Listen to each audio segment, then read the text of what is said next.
Cherin, who is Senior Vice President at EKA Public Relations. Alex, Stephen Zhang there was suggesting that Donald Trump is playing this for election points in 2020. Is that going to work, or could that possibly backfire?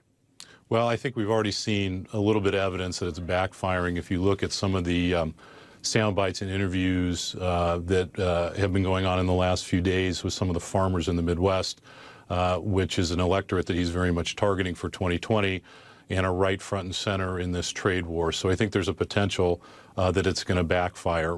But, you know, there are three things to remember which really make this iteration of the trade war different from the things that we've seen in the past 6 months.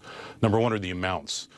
We've got $200 billion worth of goods subject to a 4-week ramp up here before these things take effect. That's a lot shorter than in some of the earlier impositions of trade tariffs.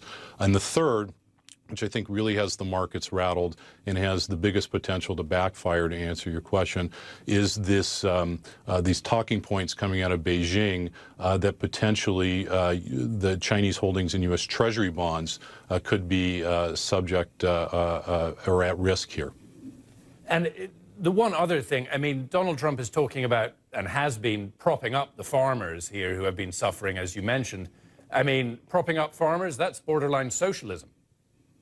Well, it depends on your definition of socialism, but he's certainly looking at the farmers, again, as his sort of red meat base for 2020. You're talking about agricultural exporters in states like Wisconsin and Minnesota, soybean exporters in Iowa and places like that, which he very much is counting on in 2020. And I think they're a little bit disillusioned from the first couple innings, if you want to use a baseball analogy, of this trade war, and I think they're a little skeptical of this later iteration. Does President Trump know what he's doing here, or is he out of his depth?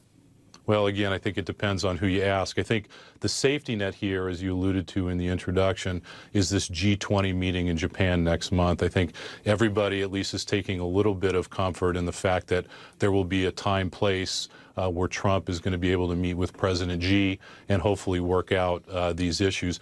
You know, according to some reports, they had a deal that was about 95% of the way done before both sides began beating their chests again. So again, I think people are taking a little bit of comfort in the fact that at least next month the two will be face-to-face to talk about these issues. Are we right to be taking comfort in that? Are you confident that by the end of June, by that G20, by the end of the G20, we'll have something, this will be over?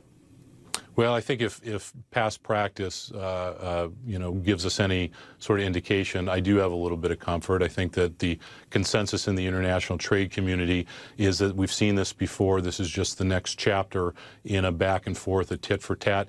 You know, one thing I can tell you is just down the road from us here, the ports of Long Beach and Los Angeles are the largest trade gateway to Asia in the United States, and about 90% of that trade is directly with China.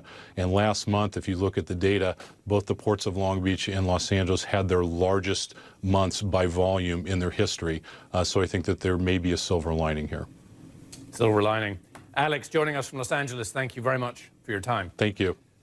Now, Donald Trump